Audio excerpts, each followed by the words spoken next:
안녕하세요. 이번 시간은 죽음을 이기는 영원한 삶, 나의 아버지 순교자 주기철 목사님에 대한 책을 소개합니다. 이 책은 주기철 목사님의 넷째 아들이신 주강조 장로님이 어렸을 때 직접 아버님이 순교하시는 모습을 지켜보며 기록한 책입니다. 영어 제목은 More Than Conquerors, 정복자를 넘어선 승리의 순교 일지가 되겠습니다. 이 책은 영어와 한글이 대역으로 되어 있기 때문에 영어로도 읽으면 좋을 것 같습니다. 한국 교회에서뿐만 아니라 한국 사회에서 가장 어려운 시절인 일제강점기 때 신사참배를 하는 대신 감옥에 들어가는 길을 선택하여 결국 순교하신 주기철 목사님의 삶을 그의 막내 아들이 증언하고 있습니다. 우리는 주기철 목사님에 대해서 많이 알고 있고 또 여러 버전으로 출간된 서적을 읽었습니다.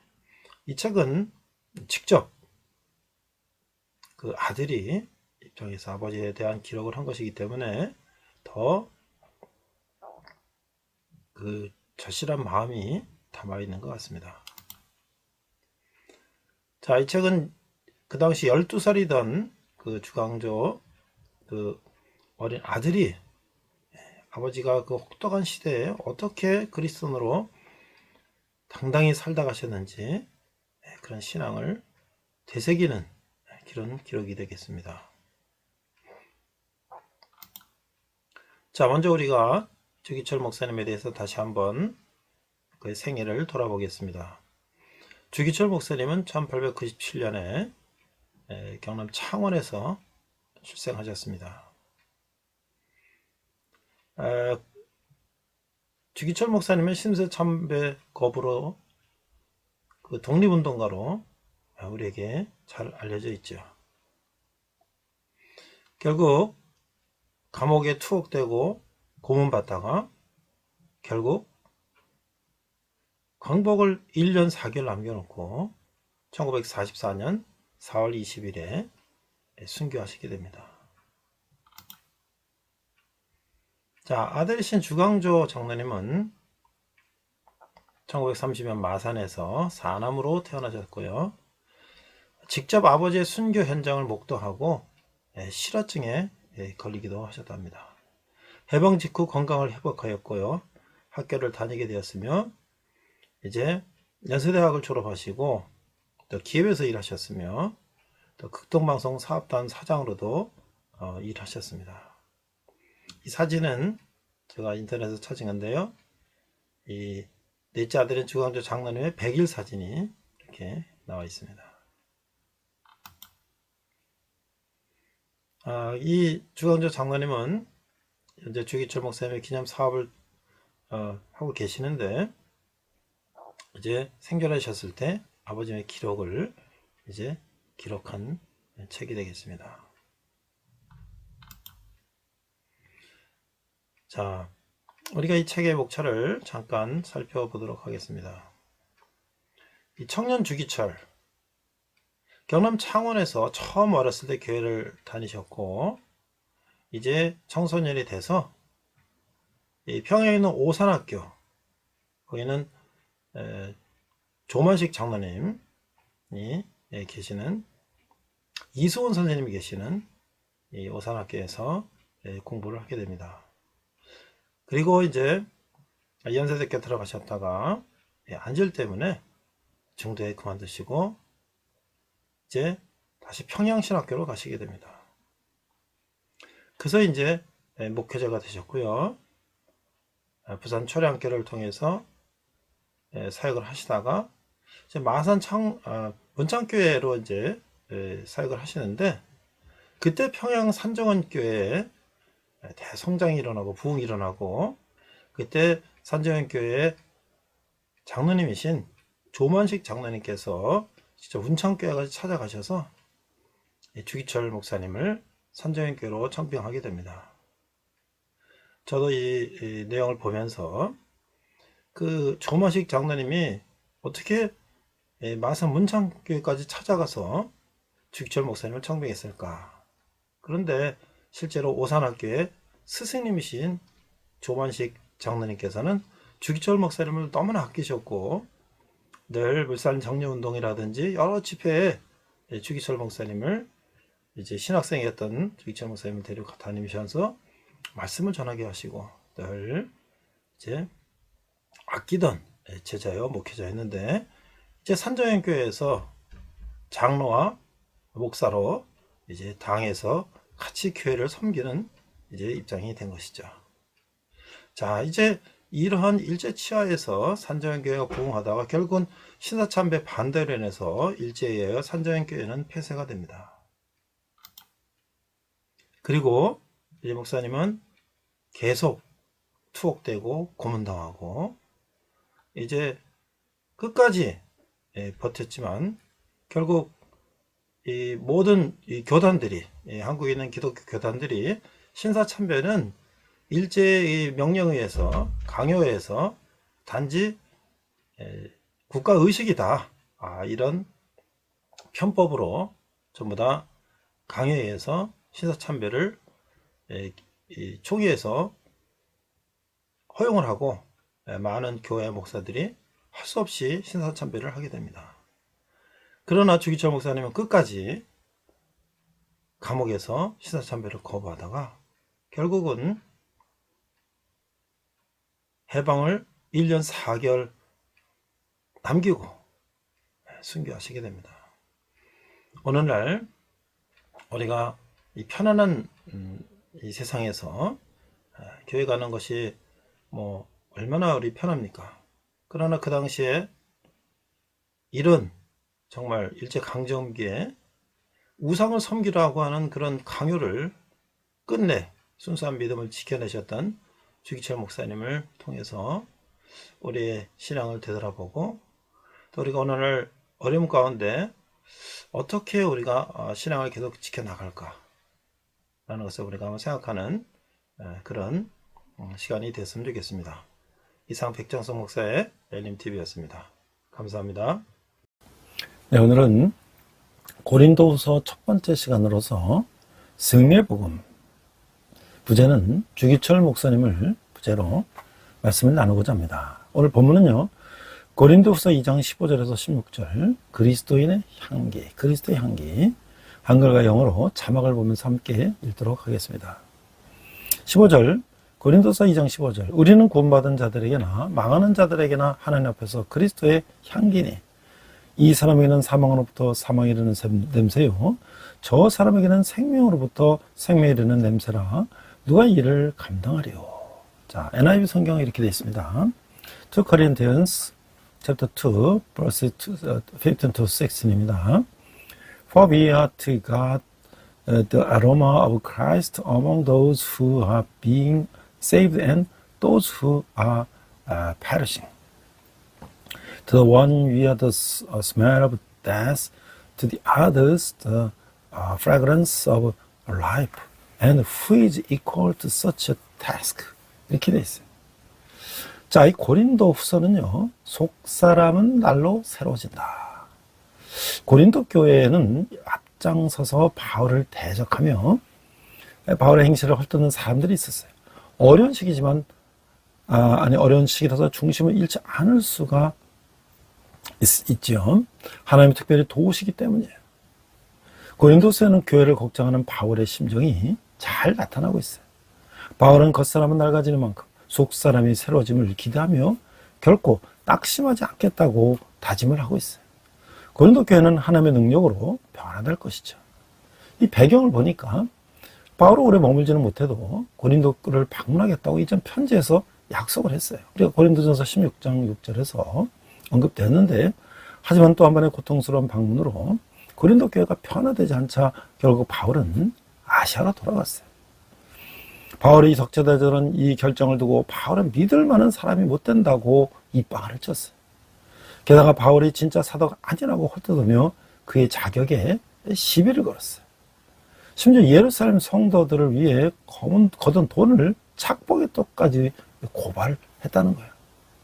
바울은 고린도 교회에 세 번째 편지를 써서 보내고 가슴 아파하게 하는 거예요. 노십초사며 고린도 성도들의 반응을 기다리다가 소식을 듣기에 드로아를 거쳐 마게도냐까지 가는 거예요. 근데 디도가 와서 그 편지가 효과 있다고 전하자 바울은 그제 안도하며 재차 방문을 약속하는 거예요. 고린도서는 비록 바울 서신 가운데 매우 개인적인 편지예요. 고린도 교회를 향한 바울의 염려가 얼마나 간절하고 바울이 얼마나 연약한 상태인지도 확인할 수가 있는 거죠. 세 번째는 바울이 고린도 교회에 보낸 편지들인데요. 처음 고린도 교회를 방문한 바울은 천막을 만들어 스스로 생계를 유지하는 한편 적대자들의 공격에 맞서 힘겹게 복음을 증거했어요. 바울과 실라노는 디모데를 중심으로 교회가 세워지고 바울은 수리아와 예루살렘으로 돌아갔어요. 그 고린도 교회에 첫 번째 편지를 보내게 되는데 고린도 교회의 성적 타락을 경고하고 부도덕한 사람들과 사귀지 말라고 권한 듯 하지만 편지 자체는 발견되지 않았다는 거예요. 바울은 에베소에서 두 번째 편지를 쓰는데 이것이 바로 고린도 전서예요. 바울이 보낸 첫 번째 편지의 의도는 충분히 전달되지 않았고 상황은 악화됐어요. 교회는 논쟁이 난무하고 성적 부도덕에 대한 비난이 오갔어요. 처음에는 디모데를 보내서 상황을 진정시키려 했지만 참다 못해 바울이 직접 두 번째로 고린도를 방문하는 거예요. 이 방문은 사도행전에는 기록되지 않았는데요. 에베소에 머무르는 3년 동안에 잠깐 방문했을 것으로 보이는 거예요. 결과는 좋지 않았어요. 이제 교회 안에 일어나는 성도 간의 불일치는 걷잡을 수 없는 정도가 됐다는 거죠. 바울은 결국 세 번째 편지를 쓰는데 이는 바울이 눈물로 쓴 편지예요. 편지를 보내야 할지 말지 고민했을 정도로 심하게 교회를 나무라는 내용이에요.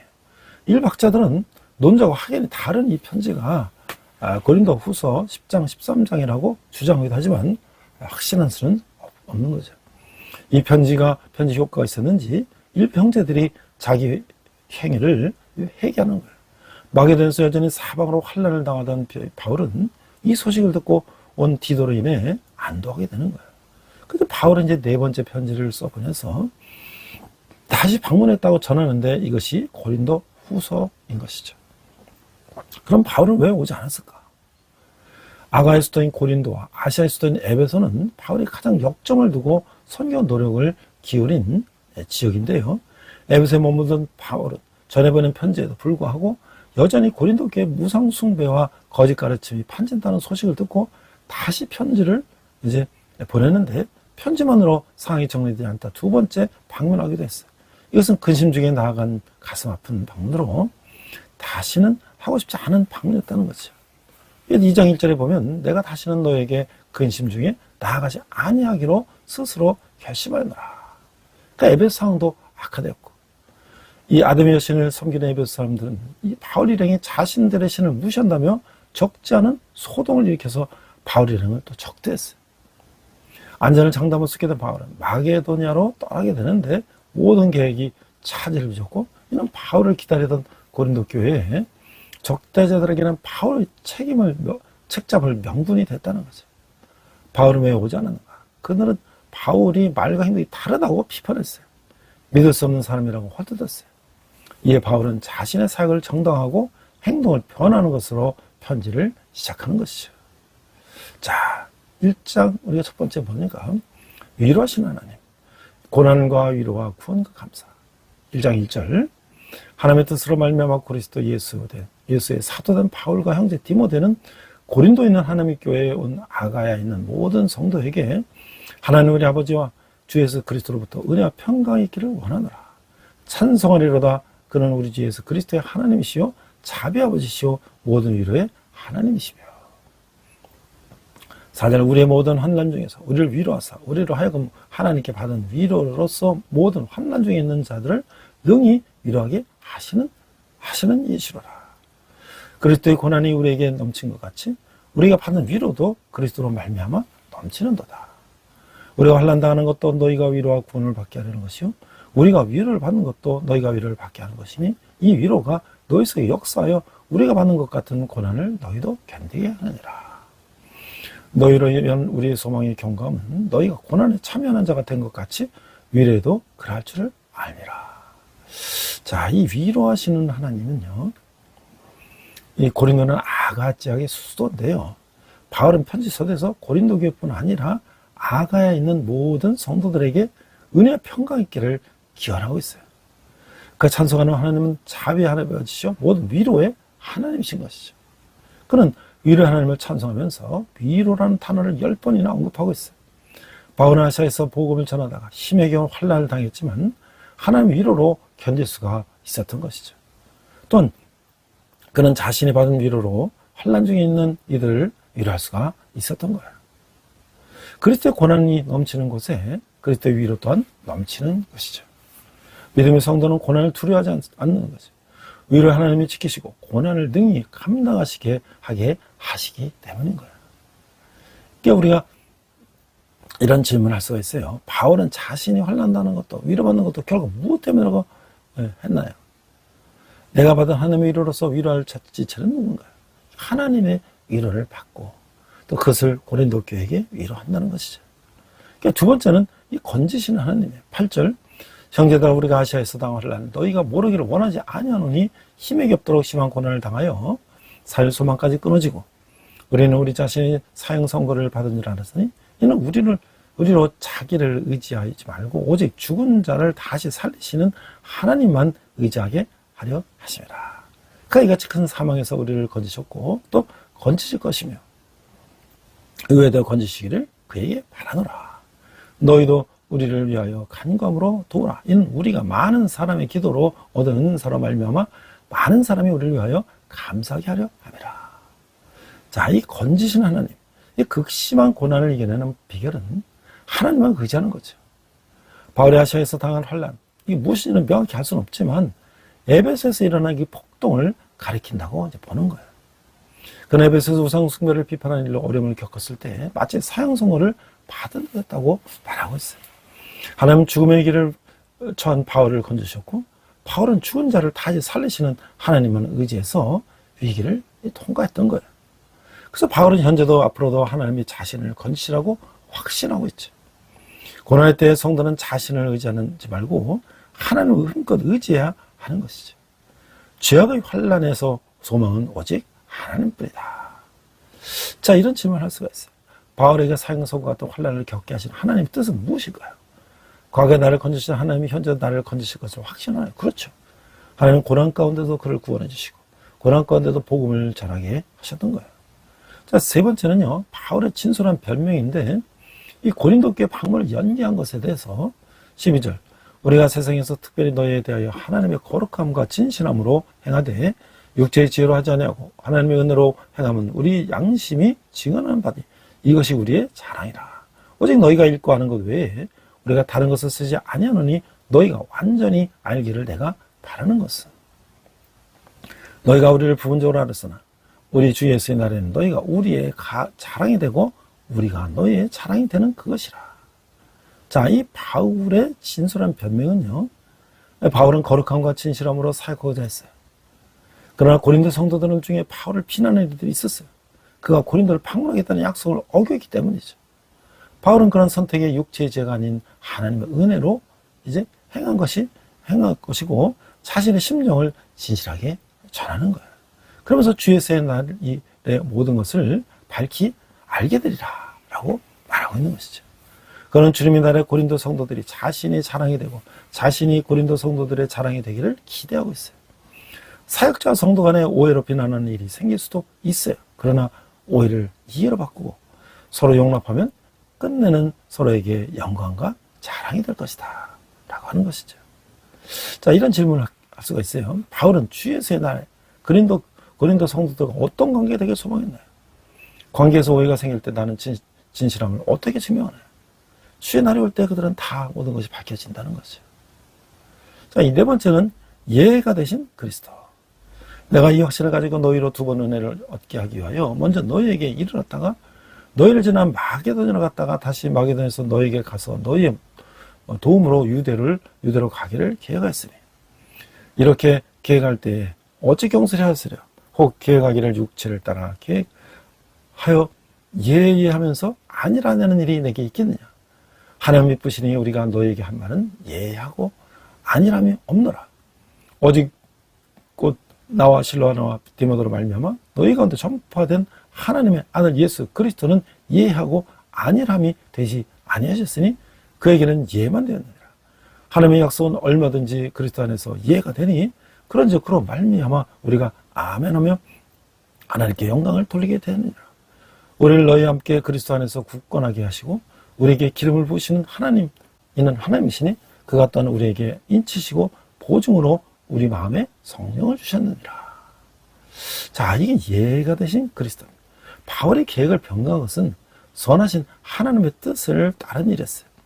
바울의 본래 계획은 고린도와 마게도를 거쳐 다시 고린도로 갔다가 유대로 가는 것이었어요. 그는 경솔히 계획하지 않았으며 고린도 방면을 연구한 것이 인간적인 이유가 아니라고 진술하고 있어요. 그는 자신의 말과 행동이 다르지 않음을 예의하면서 아니라 하는 말이 없다는 식으로 표현하고 있어요. 그는 하나님의 말씀이 진실하다. 자신의 말도 진실하다고 호소하는 거예요. 또한 하나님의 모든 약속은 그리스도 안에서 예가 된다고 하는 것이죠. 예수님은 십자가 대속 사건으로 하나님의 모든 약속을 성취해 주셨어요. 성도의 구원 약속은 그리스도 안에서 견고해지는 것인데 이를 보증하는 것은 바로 성령이시다라고 하는 것이죠. 여기서 우리 이런 질문을 할 수가 있어요. 바울은 자신의 말과 행동이 다르지 않으면 어떻게 설명한다? 내가 말씀을 신뢰하고 이해로 응답해야 하는 하나님의 뜻은 무엇인가요? 예수 그리스도께서 우리에게 약속하신 것처럼 바울도 그렇게 약속한다는 것이죠. 다섯 번째 보니까 성도들의 기쁨을 돕는 자. 자, 23절. 내가 내 목숨을 걸고 하나님을 불러 증언하게 하시고 하노니 내가 다시 고린도에 가지 아니한 것은 너희를 아끼려 함이라. 우리가 너희 몸을 주관하려는 것이 아니요 오직 너희 기쁨을 돕는 자가 되려 함이니 이는 너희가 믿음에 섰습니다. 그래서 이제 2장 1절로 넘어가서 내가 다시는 너에게 근심 중에 나아가지 아니하기로 스스로 결심하였더니 내가 너희를 근심하게 한다면 내가 근심하게 한 자 밖에 나를 기쁘게 할 자가 누구냐? 내가 이같이 쓴 것은 내가 갈 때에 마땅히 나를 기쁘게 할 자로부터 도리어 근심을 얻을까 염려하며 또 너희 모두에 대한 나의 기쁨이 너희 모두의 기쁨인 줄 확신하노라. 내가 마음엔 큰 눌림과 걱정이 있어 많은 눈물로 너에게 썼느니 이는 너희로 근심하게 하려 한 것이 아니요 오직 내가 너희를 향하여 넘치는 사랑이 있음을 너희로 알게 하려 함이라. 자, 이 성도들의 기쁨을 돕는 자. 참된 사역자는 이기적인 선택이 아닌 이타적인 선택을 해야 되는 것이죠. 바울이 고린도 방문을 연기한 이유는 고린도 성도들을 아끼기 때문이라는 거예요. 바울은 고린도 교회를 방문한 후 어떤 문제로 인해서 근심하게 됐어요. 만약 계획대로 방문을 주저한다면 문제를 일으킨 사람을 치료했고 그 일로 성도들이 또 근심하게 될 수가 있었어요. 바울은 자신의 방문 계획을 변경해서 그들이 먼저 회개하도록 한 후 신뢰와 사랑 가운데 기쁨으로 다시 교제하기를 원했던 것이죠. 바울은 고린도전서 고린도후서 사이에 눈물의 편지를 써서 고린도 성도들에게 보냈어요. 이 편지는 남아있지 않지만 성도들의 기쁨을 돕기 위한 바울의 넘치는 사랑과 진심어린 충고를 담았을 것으로 보여주는 거죠. 자, 바울이 고린도 교회를 방문하지 않은 이유는 무엇일까요? 상대방에게 근심이 되지 않도록 내가 미리 취할 수 있는 행동은 무엇일까요? 그 치료할 사람들을 스스로 회개하도록 했다는 것이죠. 자, 여섯 번째 보니까 근심하게 한 사람을 용서하라. 2장 5절에 11절. 근심하게 한 자가 있을지라도 나를 근심한 것이 아니오 어느 정도 너희 모두를 근심하게 한 것이니 어느 정도라면 내가 너무 지나치게 말하지 아니하려 함이네. 이런 사람은 많은 사람에게서 벌받는 것이 마땅하도다. 그러나 그런즉 너희는 차라리 그를 용서하고 위로할 것이니 그가 너무 많은 근심에 잠길까 두려워하노라. 그러므로 너희를 권하노니 사랑을 그들에게 나타내라. 너희가 범사에 순종하는지 그 증거를 알고자 하여 내가 이것을 너에게 썼노라. 너희가 무슨 일이든지 누구를 용서하면 나도 그리 하고 내가 만일 용서한 일이 있으면 용서한 그것을 너희를 위하여 그리스도 앞에서 하는 것이래. 이는 우리를 사단에게 속지 않게 하려 함이니 우리는 그 계책을 알지 못하는 바가 아니로다. 자, 근심하게 한 사람은 용서하라 그랬어요. 이제 고린도 교회는 바울과 성도들을 근심하게 한 사람이 있었어요. 그가 구체적으로 어떤 일을 했는지는 기록되지 않았지만 바울을 대적하고 비방한 것으로 추측할 수가 있는 거예요.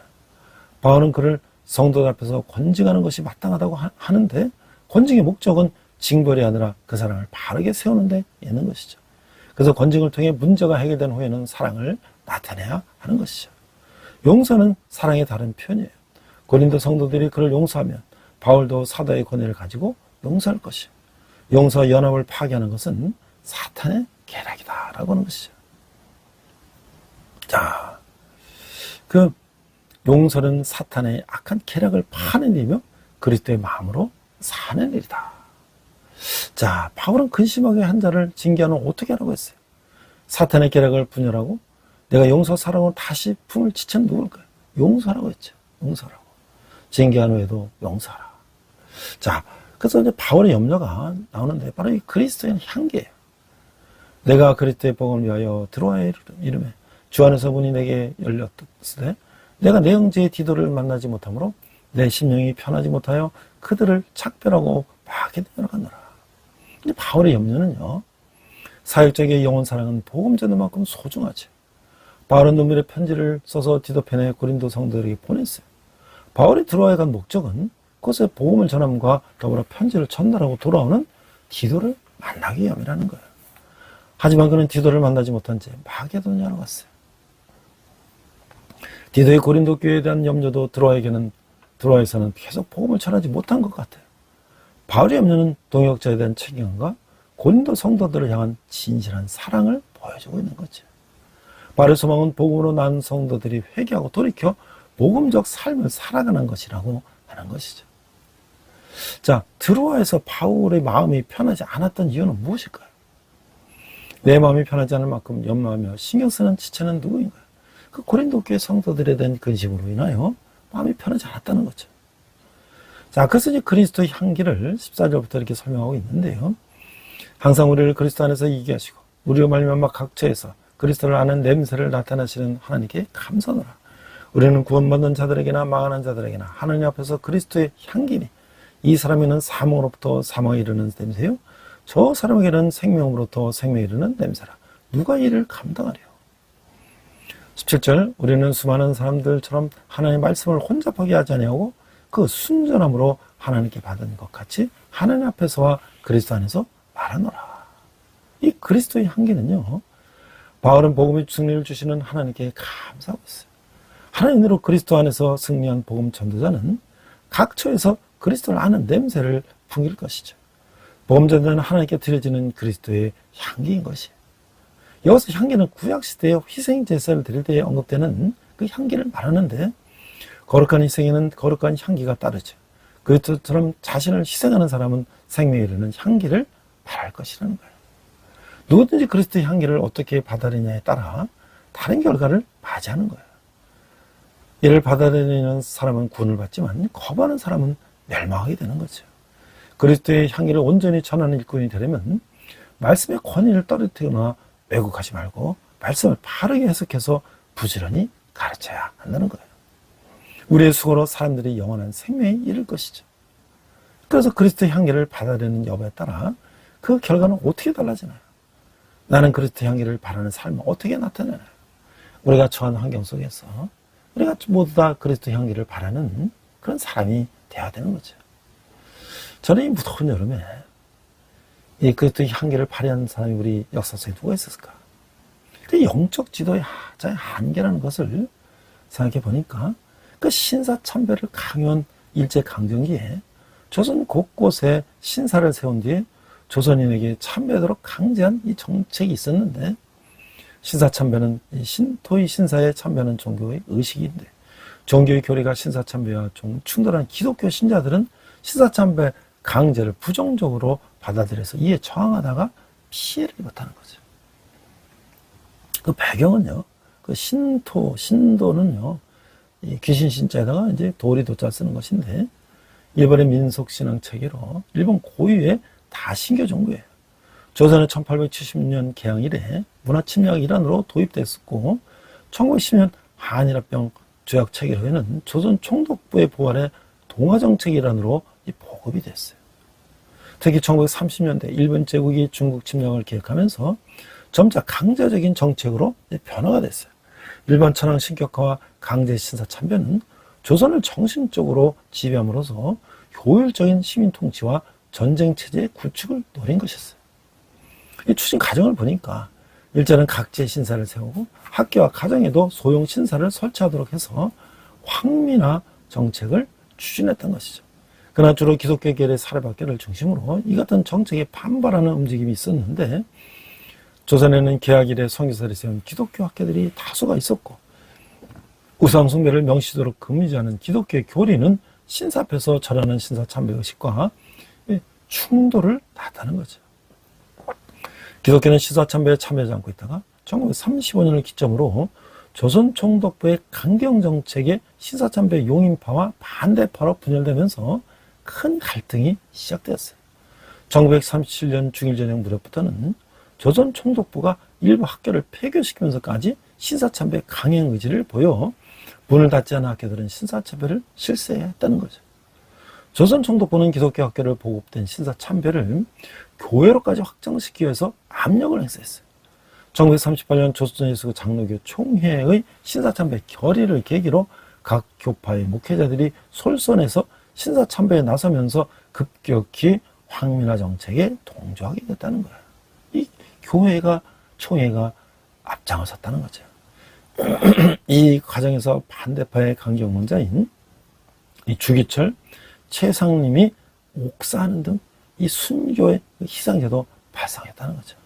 한면 평양에 있던 기독교 개혁의 숭실대학은 1912년 11월 25일 조선 총독부 항복이 학교 인가를 했으나 1925년 대조선 교육방침 소위 문화통치로 숭실대학교를 전문학교로 격을 낮췄다는 거예요. 1938년 4월 4일 일본 제국의 업적인 통치와 강제적인 신사참배에 반대한 숭실학교는 자진 폐교 결정을 내렸다는 거죠. 신사참배와 친일활동을 했던 당시의 다른 대학들에 비교해 볼 때 이는 진정으로 민족을 위한 대학이었다라는 평가가 의식 있는 국민들로부터 제기되고 있는 것이죠. 신사참배는 기독교만 아니라 불교 등 다른 성직자와 신자들도 참여했으나 상대적으로 그런 다른 여기는 마찰이 적었다는 거예요. 그래서 그 영향으로는 신사참배는 일제가 민족 말살 정책의 하나로 강요한 것으로서 신사는 일본의 민간 종교인 신도, 이 신도 사원으로서 일본 왕실의 조상신이나 국가 공무자를 모셔놓은 이 사당인데 일제는 합방원 신사 사원 규칙을 발표하고 서울에 조선 신국을 세운 한편 각 지방에 신사를 세웠어요. 조선인들에게 신사참배를 강요한 것은 1935년경부터인데 우선 각 급학교 학생에게 신사참배를 강요했으나 기독교 학교에서는 이를 거부하다가 평양 숭실학교, 숭유학교 등이 폐교됐고 학생, 선교사, 목사들이 반대 운동은 계속되었으며 주기철 목사와 같이 적극적으로 반대하다가 투옥돼서 순교하는 일이 발생되었다는 거예요. 하지만 중일전쟁, 이 1937년에서 45년을 전후하여 기독교 성직학들에게 제자 신사참배를 강요하자 천주교는 로마 교황청의 결정에 따라 신사참배에 응했고 감리교도를 순순히 받아들였어요. 장로교는 한때 반대했으나 총독부의 요구와 일부 친일 목사들에 의해 27회 총회에서 찬성 결의를 함으로써 결국 굴복했던 것이죠. 1945년 8월 15일 제국주의 야외교시 일제가 패전으로 종전됐지만 신사참배와 관련한 아직까지도 야스쿠니 신사, 일본의 도쿄에 있죠. 참배하는 등 문제와 논란이 계속되고 있는 거예요. 신사참배의 기독교 전체가 공식적으로 동원된 것은 그 후유증이 상당히 컸다고 하는 것이죠. 일제 패망후 며칠 만에 신사를 불태워버렸을 만큼 신사참배 강요에 대한 조선인의 반감이 강했기 때문에 특히 신사참배 앞장선 이들이 법적 책임을 지는 과거사 청산이 제대로 이루어지지 않아서 문제가 잠복해 있었다는 거예요.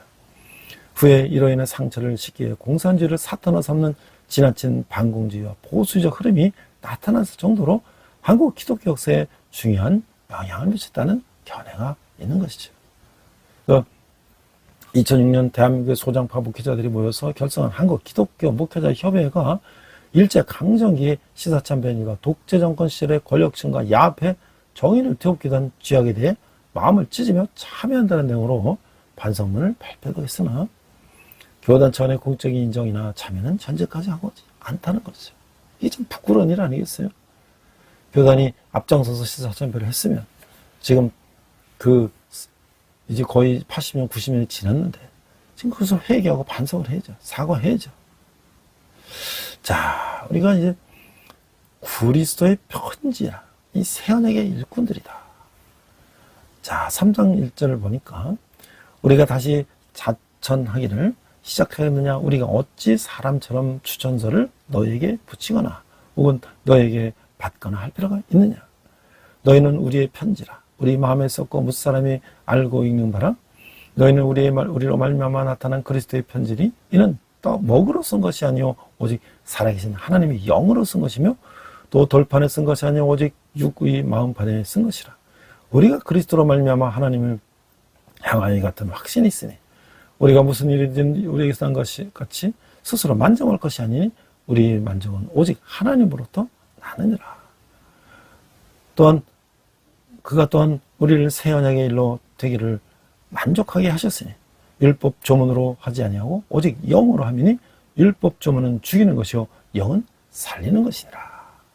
자, 이 그리스도의 편지라는 것은요, 주 1세기 지중해 연원에서는 추천서, 소개장 제도가 이제 보편화되어 있었어요. 당시 거짓 교사들은 자신을 인정해달라고 스스로 추천사를 가져왔으나 바울은 자신의 사도직에 대해서 그런 추천사를 제시할 필요가 없었어요. 바울이 전한 복음을 듣고 변화해가는 고린도 성도들이야말로 가장 확실한 추천사이자 편지였던 것이죠. 고린도 성도들은 살아계신 하나님의 영으로 마음에 새긴 그리스도의 편지라고 하는 거예요.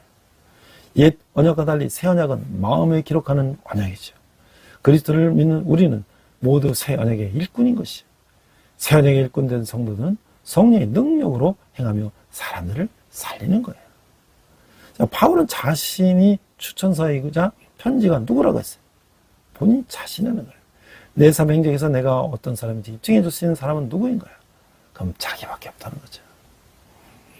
자, 의의 직분인데요. 3장 7절에 11절을 보니까 돌에 써서 새긴 죽게 하는 율법 조문의 직분도 영광이 있어 이스라엘 자손들은 모세 얼굴이 없어질 영광 때문에도 그 얼굴을 주목하지 못하였거든. 하물며 영의 직분은 더욱 영광이 있지 아니하겠느냐. 정죄 직분도 영광이 있은즉 의의 직분도 영광이 더욱 넘치리라. 영광되었던 것이 더 큰 영광으로 말미암아 이에 영광될 것이 없으나 없어질 것도 영광으로 말미암은즉 갓 길이에 있을 것은 더욱 영광 가운데 있느니라. 자, 이게 의의 직분인데요. 이 성도는 영광스러운 복음을 전하는 일꾼이에요. 바울은 새 언약의 일꾼을 영의 직분, 의의 직분이라고 하고 있어요. 한편 율법 조문을 받은 모세의 직분을 정죄의 직분이라고 하고 있어요. 정죄의 직분에도 영광이 있기에 과거에 모세가 십계명을 가지고 산에서 내려올 때 얼굴에 광채가 나서 백성이 한동안 그의 얼굴을 보지 못했어요. 하물며 영의 직분은 그의 영광이 더욱더 빛나는 것이죠. 없어질 언약의 영광도 크지만 영원한 새 언약의 영광은 더욱 찬란하다고 하는 것이죠. 율법은 우리로 하여금 죄인임을 깨닫게 할 뿐이지만 복음은 의롭다 하심을 얻게 하는 것이죠. 이런 점에서 바울은 복음전도 사역을 의의 직분이라고 하는 거예요. 우리의 복음전도가 사람을 살리는 이름을 알고 그것을 영광스럽게 여기며 의의 직분을 잘 감당해야 하는 것이죠. 그 정죄 직분과 의의 직분은 어떤 차이가 있나요? 나는 그리스도의 복음 전하는 일을 영광스럽게 여기며 기쁘게 감당하나요? 그렇죠.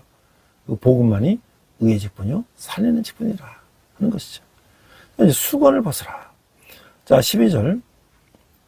우리가 이 같은 소망이 있으므로 담대히 말하노니 우리는 모세가 이스라엘 백성들에게 장차 없어질 것 같이 그것의 결국을 주목하지 못하고 하라고 수건을 걸그레 쓴 것 같이 아니하노라. 그러나 그들의 마음이 완고해 오늘까지 구약을 읽을 때 그 수건을 벗겨지지 아니하고 있으니 그 수건은 그리스도 안에서 없어질 것이라. 자, 이 바울이 영광스러운 의의 직분에 대한 소망을 담대히 말하는데요. 이는 궁극적으로 그리스도를 통해 이루어지는 자유에 관한 소망이다. 모세 얼굴의 광채는 일시적인 것으로 장차 없어질 율법의 특성을 보여주고 있어요. 모세는 자기 얼굴에서 나는 광채를 백성이 보지 못하도록 이제 수건을 썼어요. 바울은 이 수건을 인간의 제한적 지식과 영적 무지로 해석하면서 신약 시대에도 사람들을 완고함으로 여전히 구약 성경을 바르게 해석하지 못하고 있다고 지적하는 거예요. 그 수건은 율법을 완성하신 그리스도 안에서 없어질 것이죠. 그리스도를 통해서 우리는 율법의 정신과 본질을 올바로 이해할 수가 있는 거예요. 그래서 바울은 모세 얼굴의 광채를 가리게 썼던 수건을 어떻게 해석하나요? 예수 그리스도 관점으로 구약성을 읽는 것이 왜 중요한가요? 그렇죠. 우리가 구약은 시작, 예수 그리스도의 예표에 미리 보여준 모델이에요. 그래서 실제 오신 것을 예수 그리스도를 이제 설명하기 위한 것이었죠. 자, 마지막으로 주님의 영광을 보라. 오늘까지 모세의 글을 읽을 때에 수건이 그의 마음을 덮어놓으라. 그러나 언제든지 주께로 돌아가면 그 수건이 벗겨지리라. 주는 영이시오 주의 영이 계신 곳에는 자유가 있으니라. 우리가 다 수건을 벗은 얼굴로 거울을 보는 것 같이 주의 영광을 보며 그와 같은 형상으로 변하여 영광에서 영광이 이르니 곧 주의 영으로 말미암으니라. 그래서 주의 영광을 보라는 것은요, 예수 그리스도를 모르면 수건이 마음을 덮고 있는 것 같다는 거예요. 하나님 아들이 오셔서 우일법을 완성하셨기에 그 수건은 벗겨져 마땅한데, 누구도 언제든지 주께로 돌아가면 그 수건이 벗겨지고 구약 성경의 모든 말씀을 올바로 깨닫게 된다는 거예요. 주님께로 돌아온 사람의 특징을 자유. 그것들을 믿고 공부하던 사람은 성령으로 말미암아 정죄와 율법으로부터 자유를 얻어요. 그리스도 안에서 얻는 죄사함과 의롭다 하심은 완전하고 영원한 자유라고 하는 것이죠. 우리는 다 수건을 벗어버리고 주님의 영광을 보아야 하는 거예요. 현재 모습은 부족하지만 우리는 주님과 같은 형상으로 점점 변화해서 온전한 영광에 이를 것이고, 율법에는 오직 주님의 영이 영광스러운 변화를 이루신다고 하는 거예요. 그래서 마지막에 이런 질문을 할 수가 있어요. 예수 그리스도를 믿고 수건을 벗어버리면 어떻게 변화되나요? 내가 주님 안에서 누리는 자유는 어떤 것인가요? 우리는 진리가 너희를 자유케 하려는 그 자유를 누릴 수가 있는 것이죠. 마지막으로 제가 앞에서 이 사도 바울 같은 심정으로 일본의 그 신사참배의 가압적인 통제 속에서 그것을 반대하고 오직 주님만을 섬기려고 했던 그 주기철 목사님의 생애를 한번 살펴보기로 하겠습니다. 주기철 목사님은 1897년 11월 25일 경상남도 창원군 웅천면 북부리에서 주연성 장로와 조재선의 넷째 아들로 태어났어요.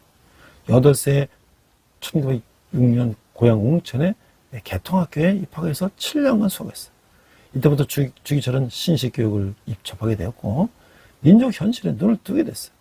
그 전국을 순회하며 계몽 강연을 하던 이광수와의 만남을 통해서 영향을 받고 신교육과 서양문화, 특히 민족의 문제에 관심을 갖게 되었고, 신앙과 민족이라는 두 가지 목표를 가지고 1913년 정주로 가서 오산학교에 입학을 했어요. 당시 정주, 선천, 안악 그리고 평양은 민족교육의 중심지였는데 이 정주 오산학교는 그 대표적인 학교다. 이곳에서 주기철은 민족의 지도자 조만식과 이승훈으로부터 신앙, 애국 그리고 민족 정신을 배우고 이들로부터 큰 영향을 받았어요. 1916년 3월 오산학교를 졸업한 그는 1915년에 설립된 연희전문학교 상과에 입학했는데, 그러나 안질로 시력이 약해져서 수학하기 어려워지자 학교를 중퇴하고 고향으로 돌아왔어요. 웅천으로 돌아오는 약 4년 반 동안 시리와 자전의 날들을 보냈는데, 20세가 되던 1917년은 김해 출신 안갑수와 결혼했고 후일 오남일녀를 두었는데, 1919년 3.1운동이 발발하자 그 정신은 웅천에까지 파급되었고, 주기철은 웅천 20인 지도부 일원으로 이 운동에 적극 참여했어요. 그는 지병 수매를 받았고 차가로부터 도피했으나 체포돼서 헌병대원이 됐다가 석방됐어요. 그의 사촌이자 오산학교 동창인 주경이 웅동면 개강학교 교사로 있으면서 독립운동에 깊이 관여해 1년 6개월의 형을 살았는데, 주기철 또한 독립운동에 참여하게 됐던 것이죠. 연희전문학교를 중퇴하고 웅천에서 직교하던 주기철은 마산 문창교회에서 열린 김익두 목사의 부흥집회에 참석해서 목회자기를 결심했어요. 1922년 3월에 평양의 장로회 신학교에 입학했고 1925년 9월 졸업했는데, 그는 그 부산 초량교회와 마산 문창교회, 평양 산정현교회에서 담임 목사를 봉사했죠. 특히 마산 문창교회에 있을 때 평양 산정현교회 조만식 장로님이 청봉에서 마산까지 갔다 가는 것이죠.